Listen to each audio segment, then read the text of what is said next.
Okay. I'm ready.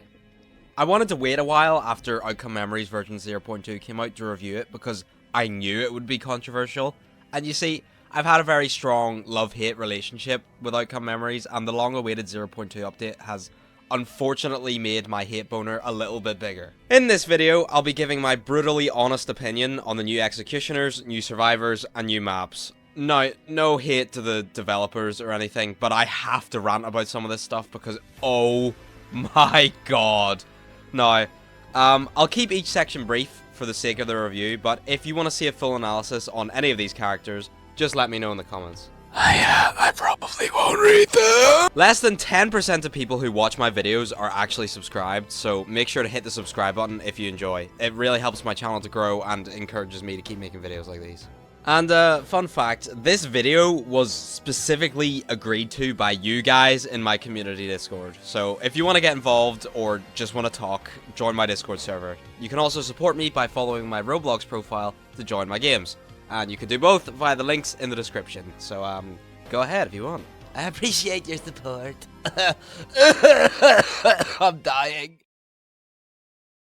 What the fuck is this? Die. I played my first game as Tripwire, and I thought she sucked. And then I figured out what the hell was going on, and played again, and I realized that somehow she's the reincarnation of Hitler. I mean, who saw that coming? How did this even happen? It's pretty obvious to me that the playtesters on this game were just not doing their job with this executioner at all, because Christ almighty, her release version was an absolute wreck.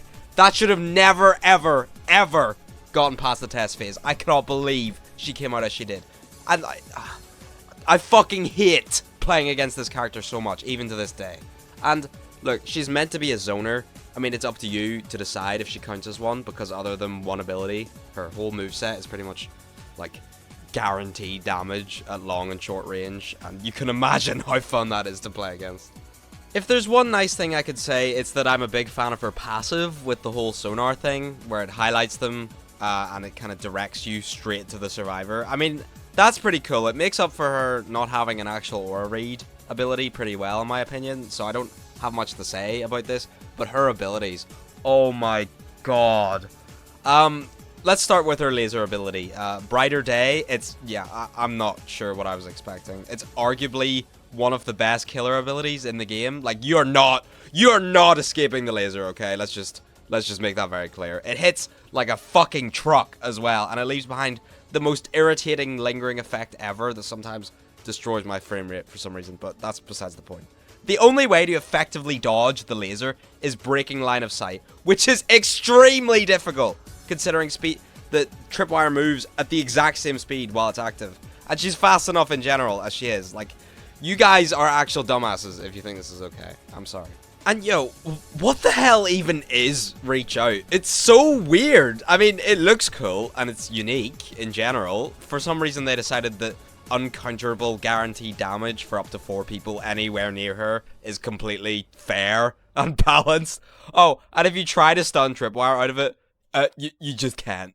You can't. It actually hurts you instead. Why the hell does 2011X not have this on his charge? Why have this at all if you can grab multiple people with it anyway? Like, it just doesn't make sense to me. I mean, look.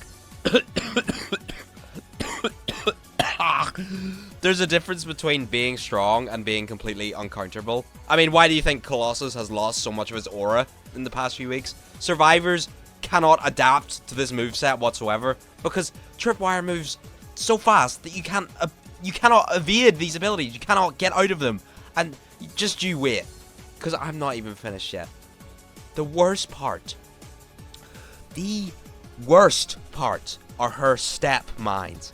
They are what make her a zoner in the first place, and holy shit, they are god awful to play against. This is easily the worst case I've ever seen of balancing in an asym game ever, and every single one of the playtesters need to be speared. You can drop a ton of them wherever you want, including on a down survivor or a spring. They practically have no cooldown and cannot be disarmed unless you waste a stun on them, which, might I add, is not every survivor can even do that. And, I mean, to be fair to them, is it funny to see survivors go flying and getting down passively while you scratch your little arsehole in the corner? Absolutely, yeah. But it's not balanced, and it's just not... It's not fun to play around whatsoever.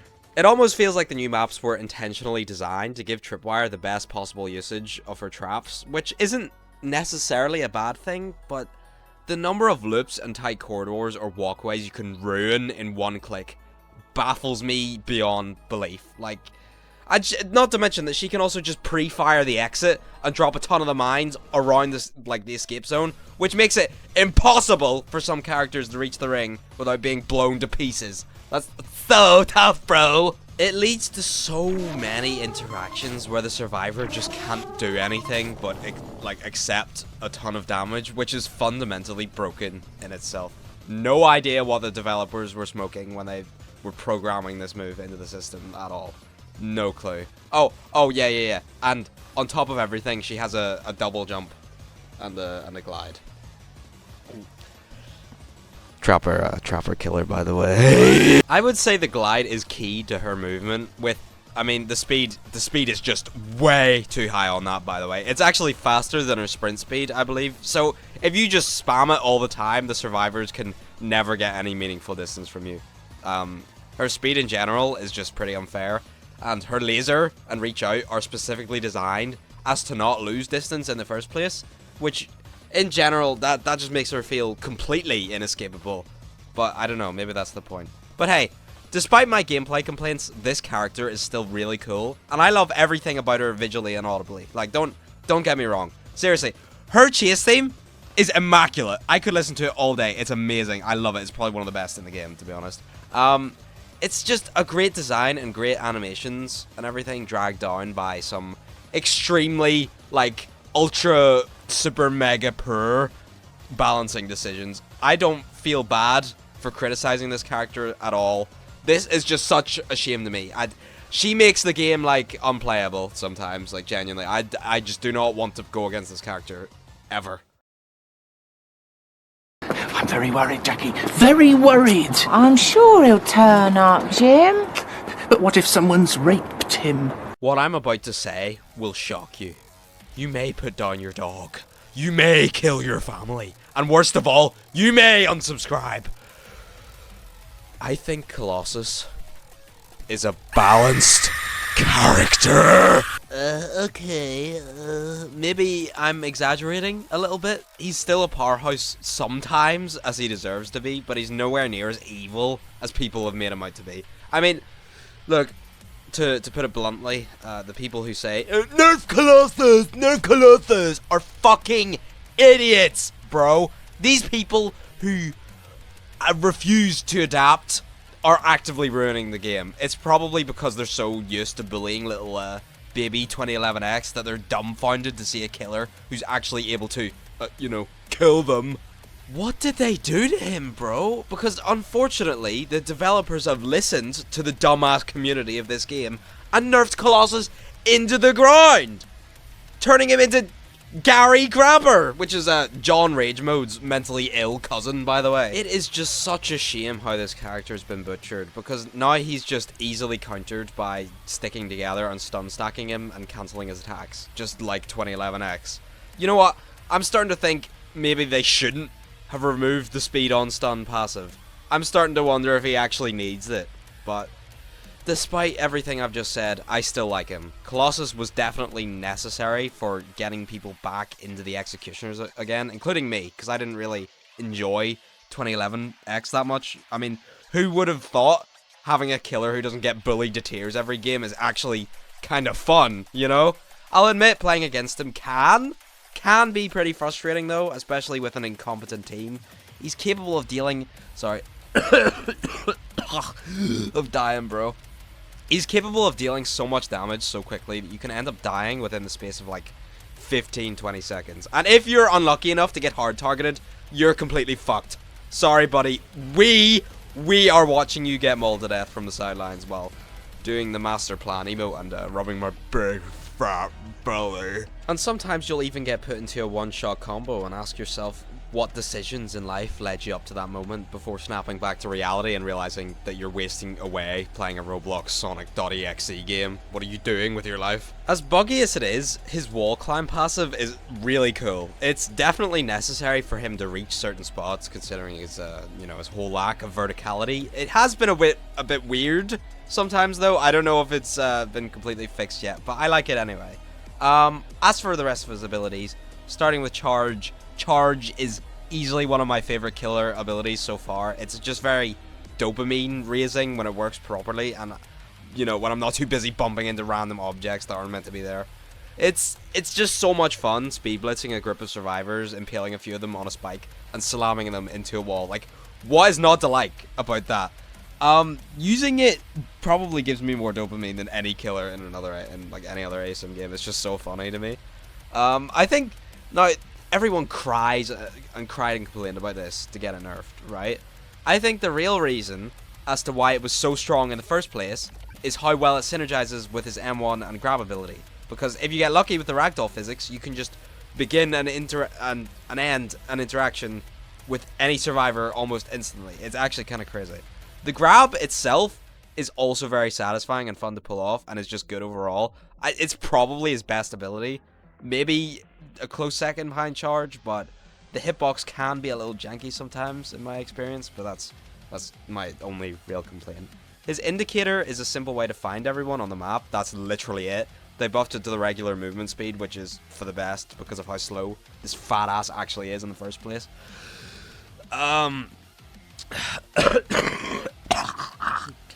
Oh my god, that burned. Holy shit, I think I'm actually gonna die by the time I finish recording this. What was I saying? The block ability is a very immersive, engaging ability for both sides of the coin, because the killer needs to play smart to accurately predict stuns, and the survivors need to be wary on when they could use their stun, which keeps the stakes pretty high. I'm a big fan of this design choice, and it's pretty well balanced. It's very engaging. I like it. Overall, Kolossos is definitely my favorite part of this update for sure. His design and aesthetic is awesome, and his chase theme is actually tough as frick, boy. Now, making him... This is another thing I wrote down. Making him more animalistic and wild is definitely a pretty fun twist. I can tell the most passion and care was put into this character, probably because of the whole disaster thing. More so than the others, at least. I didn't even know who this character was before this game, by the way. I'm certainly a fan now. I'm a new gen, bro. I'm a new gen. What was the last thing? Oh, yeah. One final detail I love about Kolossos is how deeply horrifying he is. Something about playing against him gives me such primal fear, especially when I see him barreling towards me at Mach 5. It is adrenaline-inducing and makes the gameplay so much more interesting and immersive. He's gotta be my new main, bro. This is probably the nicest I'm gonna be throughout this whole review rant thing. It actually goes back downhill from now, so I hope you enjoyed that.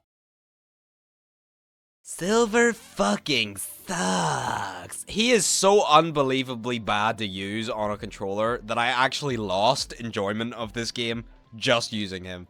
Now, don't get me wrong, he's very, very strong in the right hands, or should I say on a keyboard, because I can recognize that he's at least good for those guys. I mean, I've said it so many times that I probably sound like a broken record, but Silver is definitive proof that they just did not give a shit about the console experience in 0.2. It's so bad. Not that this game has ever really been controller friendly in the first place, but this is the worst it has ever been, bro.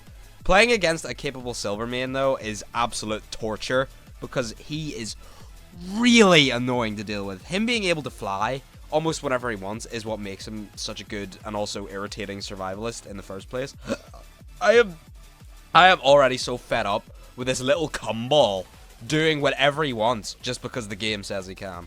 Most Silver mains I see are just stupid idiot campers who drink beer and watch everyone die from the rooftops, and if he somehow gets found, he can just easily make distance and reposition himself to where the executioner can't reach him without, wasting all of their abilities. And speaking of abilities, all of Silver's abilities have absurdly short cooldowns, with the downside being that it drains his energy meter that he needs for them, but it refills passively anyway.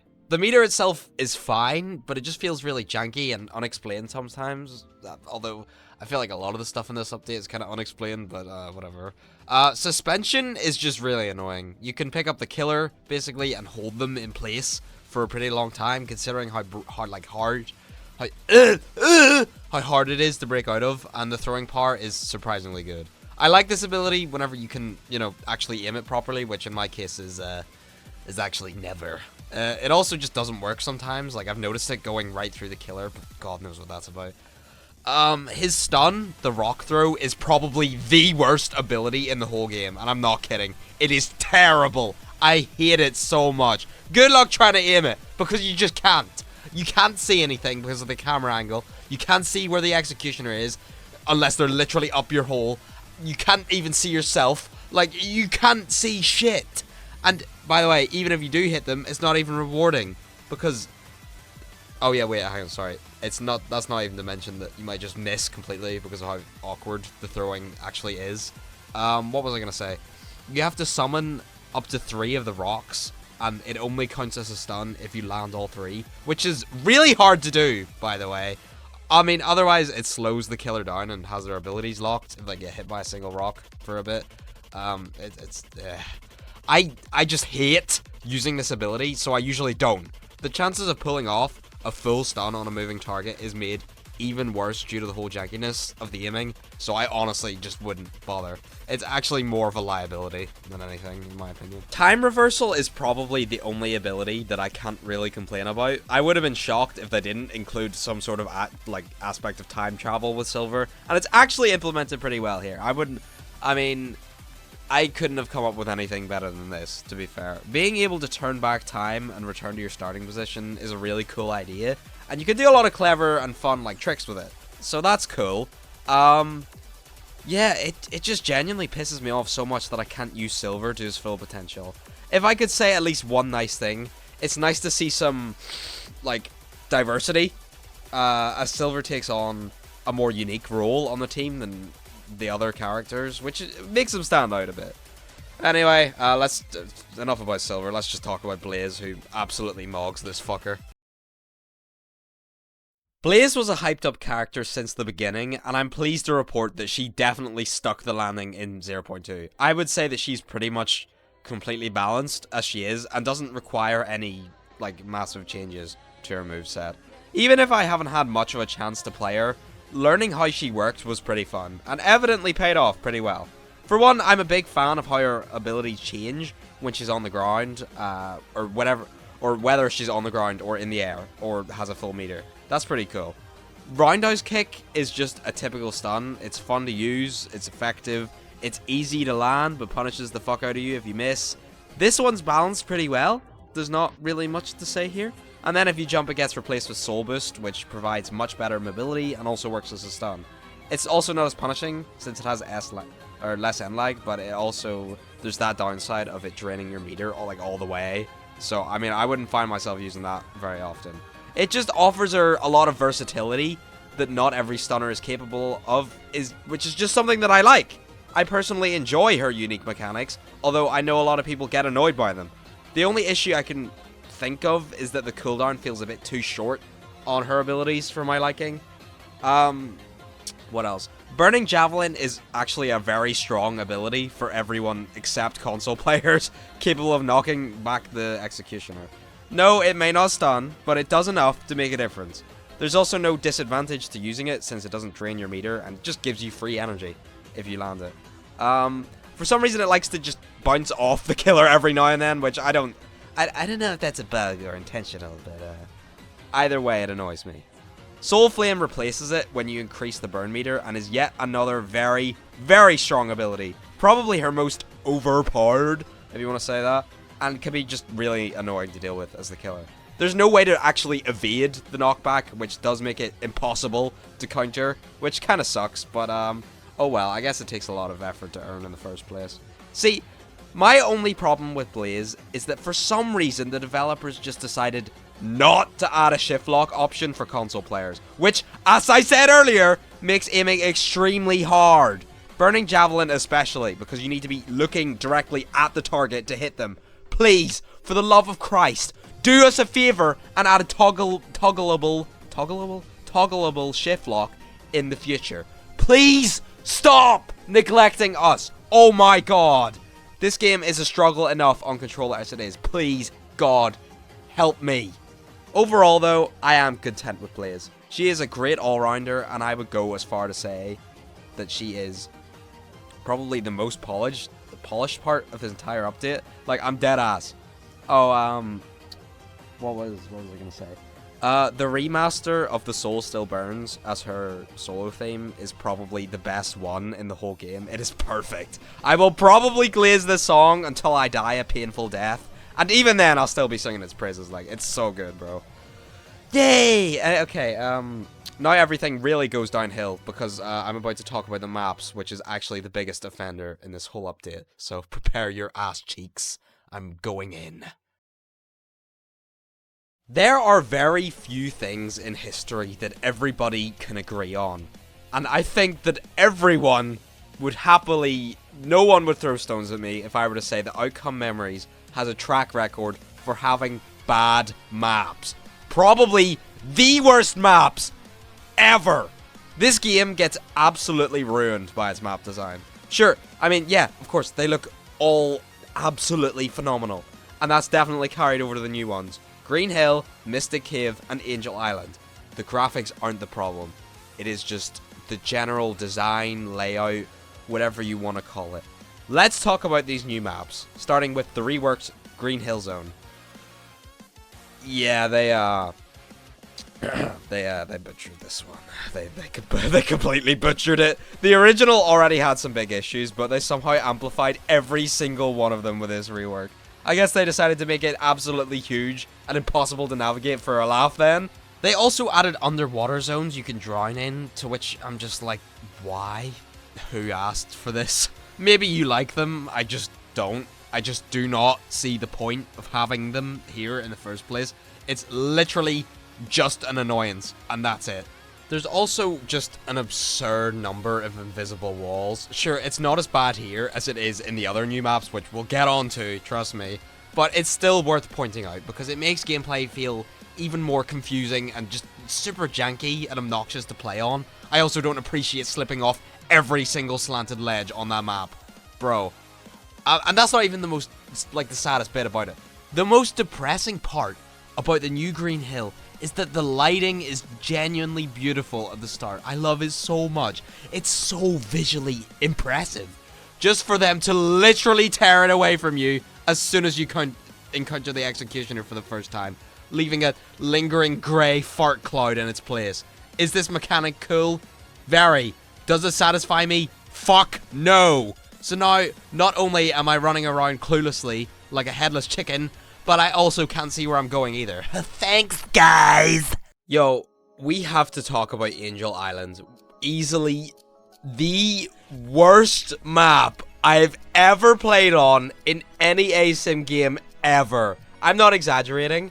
No offense to whoever made this, but this map fucking sucks. And the playtesters should be hung because they so obviously didn't do their jobs.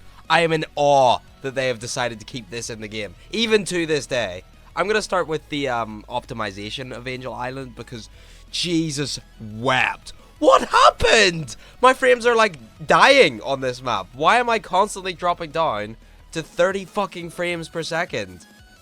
Look at the state of this gameplay footage. I'm playing on a next-gen console, by the way, so this is just like unacceptable for a Roblox game. Even during my first ever Kolossos round, I was playing on Angel Island, and when the ring opened, this happened. You just gotta see it for yourself. My frames just dropped so bad. Oh my god, my frames. Oh, I was watching your stream downstairs and your frames. Yeah, you see what I mean? How bad your console? They had to. No, that has nothing to do. What? Oh, okay. What in the red, orange, yellow, green, blue, indigo, violet fuck just happened to my game? This is so bad. This is really bad. I don't even know, like, how do you even explain what is happening? I don't even know what could be causing this to happen. But stuff like this only happens on Angel Island. The very existence of this map is a disgrace, and that's only the first issue. Next up is the fact that I can't see shit. Not only is the whole map on fire, but there's also an annoying blur filter on it, so every area looks exactly the same. Good luck navigating around this place as both a survivor and killer. Hell, the whole thing is just a disgusting red splotch, so you can't even see some of the survivors even when they're standing right in front of you. It is a disgrace.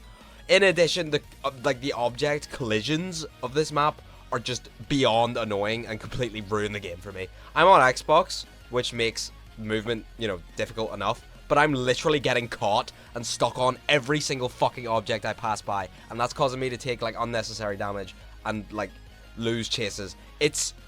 oh... And that's not even mentioning the obnoxious invisible walls that return once again. Every charge ability sucks absolute arse on this map. Crashing into the stupid torches, or trees, or small ledges, or stairs is like a canon event here. So good luck trying to play as like Kolossos or Metal Sonic. It's like the ultimate try not to kill yourself challenge. The indoor areas are actually well designed as well, which is pretty depressing considering how underused they are. I do like what they were going for, the Master Emerald, the waterfalls, the temple. They're all good ideas that could be more well implemented, but the map is simply being held back by poor layout decisions and horrible optimization. Honestly, look, guys, just remove it from the game and rework it, please. I'm begging you, because this is fucking shameful. I'm sorry. The final map is Mystic Cave, and oh, fuck me, Pink. I just cannot believe this one got past the test phase as it is. You know, once again, stunning visuals, aside from the lack of color, dragged down by, like, essentially everything. First of all, the invisible walls, like, nah. They are at an all-time high because they are pretty much everywhere on this map. Have fun going anywhere, because there's a 90% chance you're just going to get stopped along the way and you're probably going to die because of it. Literally just make the invisible walls become red as you go near them, because they're just so inconvenient. Just give us some kind of indication. It'll make life a lot easier, trust me. I mean, these alone ruin the map for me, but that's not all that's wrong with this one either. In addition, the verticality on this map is a blessing and a curse at the same time. I like how much it focuses on the elevation, because it gives the map a clear identity in a way, but the downside is that the map is just so convoluted and annoying to navigate, and it's so easily exploited by survivors like Silver. Good God, do not even bother trying to kill a Silver on this map. It won't happen. It just won't happen ever. Playing as the killers on Mystic Cave is like, nah, bro. I'm sorry, I hate it so much. Whenever I'm the killer and I see that I'm on this map, I'm just like, I'm gonna kill myself. Oh yes, I'm gonna kill myself. This might be the second worst map in Outcome Memories, and yes, that includes Not Perfect in that, by the way. It's like, it's not as bad as Angel Island. It doesn't have as many problems as Angel Island has, but it's still just so shit. Anyway, I'm just getting pissed off even thinking about everything wrong with this game, like the maps and stuff. They're so bad.